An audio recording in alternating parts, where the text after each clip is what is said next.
Pak Jokowi dan Kiai Haji Ma'ruf Amin menyampaikan beberapa prioritas, salah satunya adalah pembangunan sumber daya manusia. Sebetulnya, ya kalau bicara tentang membangun sumber daya manusia itu, pertanyaannya adalah manusia yang seperti apa yang diharapkan oleh pemerintah untuk dibangun itu. Nah ini yang harus clear ya. Pemerintah itu harus bisa untuk mengungkapkan bahwa kita dalam 5, 10, 15, 20 tahun ke depan itu kita masyarakatnya atau manusianya itu jago di bidang apa. Karena nggak bisa kalau jago semuanya, ngalahin semua negara. Misalnya saja Korea Selatan. Ya. Kita bicara tentang bagaimana negara tersebut maju dalam bidang teknologi yang sebelumnya dipegang oleh Jepang, baik itu otomotif, ya, kemudian juga elektronik. Memang sasarannya adalah inovasi di bidang teknologi. Nah, kita mau apa? Kita punya sumber daya alam yang luar biasa, potensi pertanian yang luar biasa. Apakah kita akan menjadi negara yang unggul dalam pasokan pangan dunia? Kenapa enggak? Karena kan semua negara butuh makan. Jangan sampai kita dikatakan sebagai negara pertanian, tetapi kalau urusan produksi beras lebih banyak di negara tetangga. Vietnam aja kan udah bagus ya pertanian. Nah, kita mau mencetak manusia seperti apa? Itu yang harusnya bisa dikonkretkan. Jelas, jadi targetnya kita bisa ukur. Nah, kalau berbicara tentang pembangunan sumber daya manusia, tidak hanya menyoal tentang pendidikan semata. Ada sektor-sektor lain, yakni bagaimana perubahan sistem kependudukan kita. Pendidikan sudah jelas, sistem kesehatan kita, dan sistem ketenaga kerjaan kita. 4 sektor ini yang harus dilakukan perubahan yang sangat signifikan.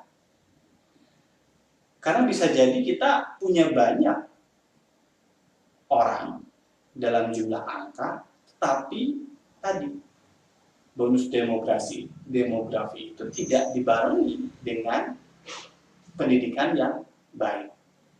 Pada saat pendidikannya semuanya sekolah, lalu bagaimana dengan manajemen, rekrutmen, atau tata kelola pekerjaan? Ya, ketenaga kerjaan juga menjadi penting. Karena ada banyak faktanya jumlah pengangguran dengan tingkat pendidikan di atas SMA. Sejumlah ahli ekonomi meramalkan Indonesia ini akan tumbuh menjadi negara ya, 5 besar dunia jika pengelolaannya diperbaiki. Apa sih yang penting? Lulusan perguruan tingginya harus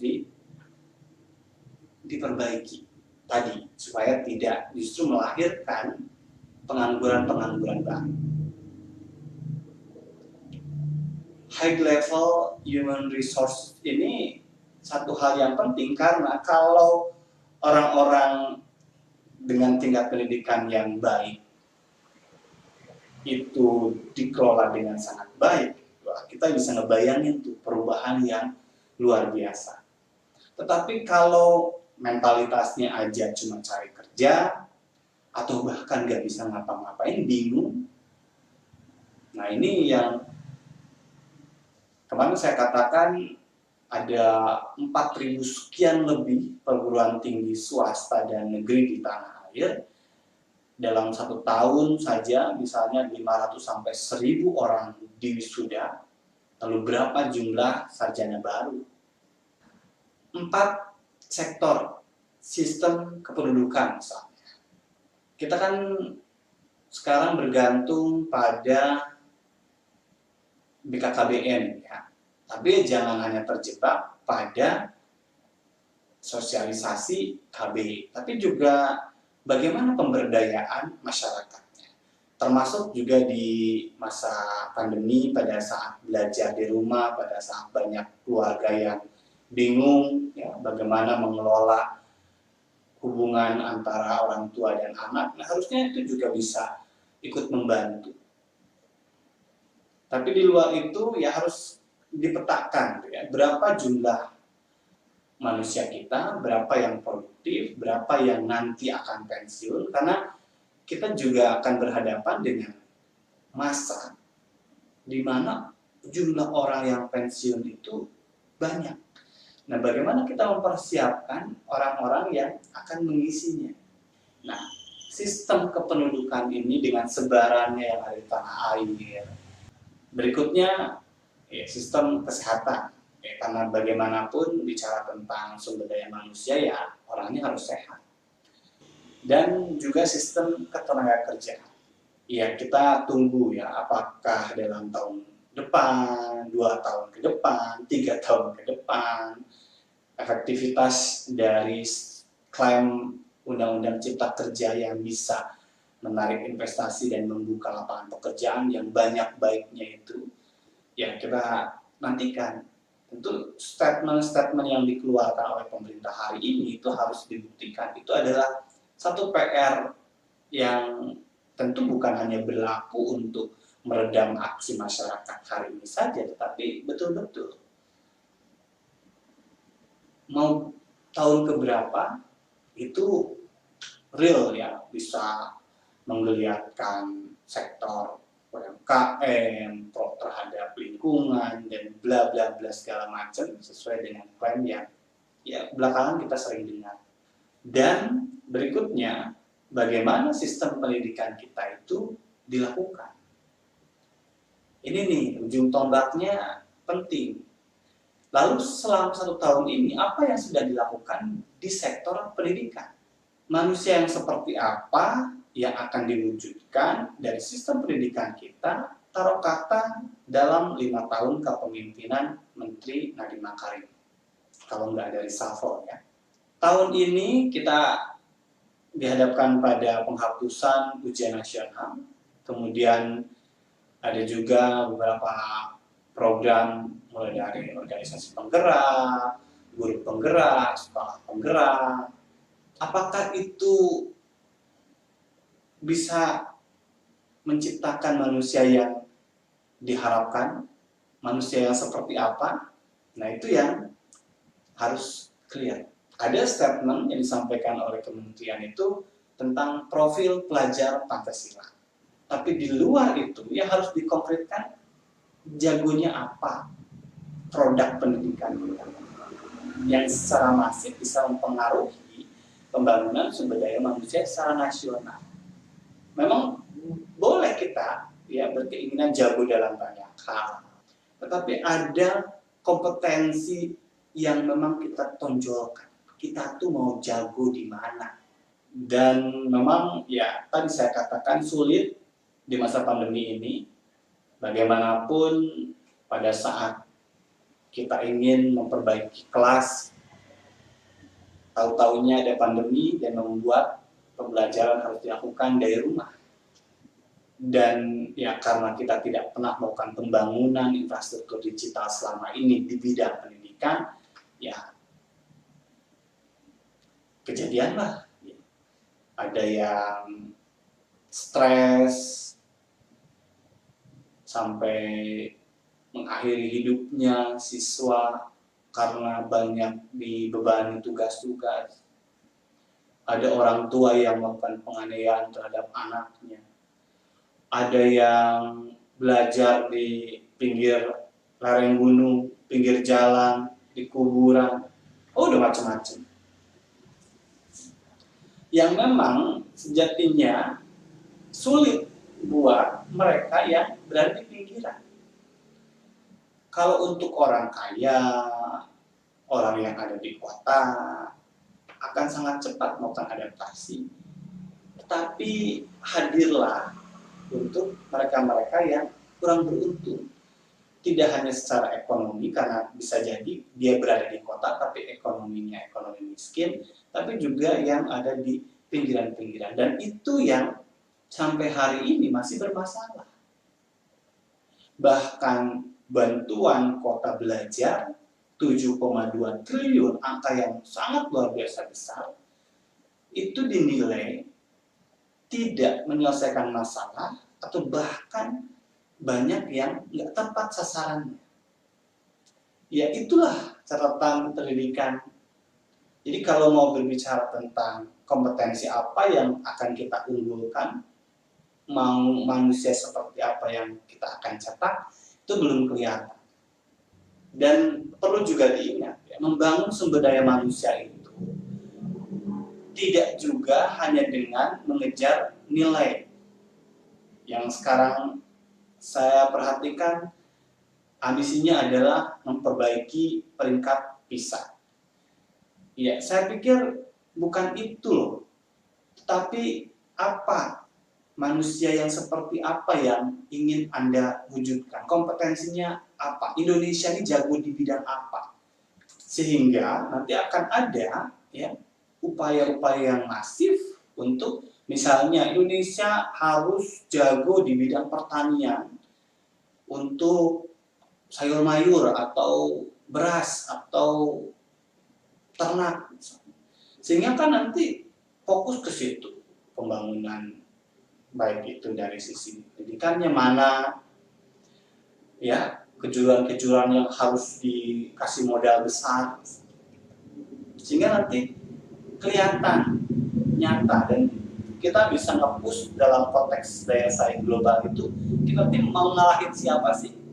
Pendidikan ini adalah fondasi untuk meningkatkan kualitas hidup masyarakat, dan nanti ujung-ujungnya juga akan pada saat pendidikannya baik, roda ekonomi juga akan berdampak, hubungan kehidupan sosial juga akan berdampak. Jadi semuanya ini diawali dengan pendidikan yang baik. Dan ada hal yang juga harus menjadi catatan ya dalam peningkatan sumber daya manusia ini. Ini kan sekarang pemerintah sedang berupaya untuk menggenjot investasi. Nah, sektor-sektor investasi itu harus juga mempersyaratkan adanya peningkatan teknologi. Jadi bukan lagi usaha atau bidang-bidang yang dikerjakannya itu konvensional. Karena apa? Karena kalau teknologinya tinggi, itu kan membutuhkan orang-orang yang tinggi. Jadi nanti pengetahuannya juga akan terupdate. Misalnya kalau bikin mobil itu sekarang ini kan mobil tenaga surya, bukan lagi mobil dengan solar. Nah nanti industri yang harusnya bisa membuka lapangan kerja itu adalah yang terkini, supaya apa? Supaya manusianya belajar, kampusnya belajar, jadi pinter. Bukan lagi praktek itu. Ini harus juga dicek nanti di sekolah-sekolah. Misalnya ya, sekarang ini bikin kue itu udah pakai oven yang digital. Nah, ternyata di sekolah itu masih belajar praktek yang manual. Nah, itu yang nggak gatok nantinya. Nggak bakal kena. Dan kalau ingin bersaing, ya memang harus yang paling baru. Nah, bagaimana pembangunan pendidikan itu diarahkan untuk menjawab? Karena memang harus jelas dulu, mau jagonya di apa. Termasuk misalnya tadi ya, STM otomotif. Pendekatannya itu sudah tidak lagi teknologi yang lama, tidak hanya bikin kendaraan dengan bahan yang sudah lewat gitu, tapi harus yang paling baru.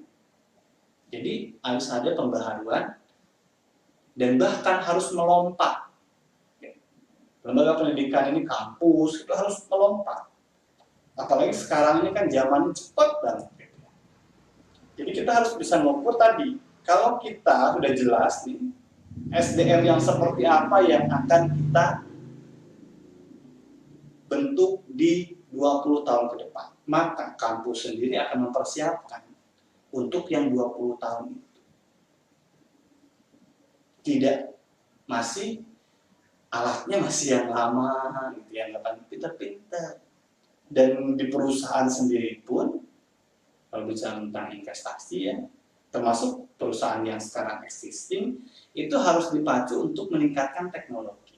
Misalnya komputer aja ya, jangan lagi komputer yang jadul gitu, karena udah banyak komputer yang udah lebih bagus. Nah, perusahaan-perusahaan itu harus mampu untuk bisa memfasilitasi karyawannya bekerja dengan komputer yang paling keren. Supaya apa? Nanti manusianya juga akan belajar. Saya sering dengar juga di direktur SMK ini kan juga tetap ya mengembangkan link and match. Ya, di satu sisi seberapa banyak sebetulnya sekolah-sekolah yang memastikan dirinya bahwa lulusannya itu akan diserap. Nah, kalau bicara tentang link and match, itu harus punya link. Dan seberapa banyak SMK yang punya link? Bukan hanya negeri nih ya, kita bicara juga swasta, dan banyak SMK itu. Belum lagi yang anak-anak STM, ya SMK kan sekarang namanya gitu ya, yang punya persoalan berkaitan dengan karakter. Bukan hanya keahliannya, tapi karakternya juga. Di satu sisi kalau sekarang ini bicara tentang investasi, saya sangat berharap tidak mengeksploitasi sumber daya alam yang ada di Indonesia. Karena itu tidak akan membuat orang Indonesia pintar. Karena kalau mengeruk, akhirnya kita cuma jadi tukang keruknya, buruh keruknya. Tapi kalau investasi yang masuk itu adalah berkaitan dengan high teknologi, ya kita juga punya kesempatan untuk memberikan kontribusi di bidang itu, karena kan pekerjaannya yang dituntut itu. Masalahnya sekarang lembaga pendidikannya sudah mampu untuk menyuplai nggak? Yang celakanya kalau di Undang-Undang Cipta Kerja memperbolehkan lebih mudah lagi kalau memang nggak ada orang Indonesia yang bisa, diambil sama tenaga kerja asing. Nah, ini pembangunan pendidikan yang harus bisa menjawab itu. Tapi kalau nggak jelas, hanya sekedar beriman dan bertakwa, mandiri, kreatif, inovatif, gotong royong, ya betul, itu karakter yang harus dimiliki. Tapi kompetensi apa yang bisa dicetak gitu. Sahabat semuanya, memang dibutuhkan para pembantu Presiden Jokowi untuk bisa mengkonkretkan, karena bagaimanapun visi misi Presiden Jokowi dan Ma'ruf Amin itu kan diamanahkan kepada para pembantunya, menteri, untuk 4 tahun ke depan lagi, yang tentu saja dalam perwujudannya secara berkelanjutan menuju Indonesia Emas di tahun 2045. Dan ya, di tengah sebaran produk, di tengah tantangan Indonesia di era global dan digital, dengan daya dukung lingkungan dan juga beragam bicara tentang kebudayaan, ya, ini tentu saja butuh pembantu-pembantu yang tadi tidak hanya pandai untuk membuat konsep, tetapi juga action, dan ya hanya mereka yang tahu lapangan yang akan menjawab apa yang sebetulnya diharapkan oleh Presiden dan Wakil Presiden dari para menterinya. Oke, di tahun ini ya kita masih berhadapan dengan pandemi, bagaimanapun ya ini adalah fokus utama kita gitu kan. Karena kalau bicara tentang kinerja memang semuanya kan juga turun begitu, tapi next apa? Nah, perlu untuk dipush lagi gitu ya para menterinya untuk bisa mengkonkretkan kembali dan benar-benar tahu lapangan supaya kebijakan-kebijakan yang diambil itu adalah kebijakan-kebijakan yang bisa menjawab permasalahan, memperbaiki, dan ya perlu dirumuskan ulang manusia seperti apa yang memang ingin dibangun dari masa kepemimpinan ini, dan tentu untuk jangka panjang untuk Indonesia yang maju itu. Kuncinya SDM Indonesia yang berkualitas hanya akan didapat dari sinkronisasi sistem kependudukan, sistem pendidikan, sistem kesehatan, sistem ketenagakerjaan yang secara holistik, komprehensif, yang kesemuanya tentu tadi butuh sinergitas.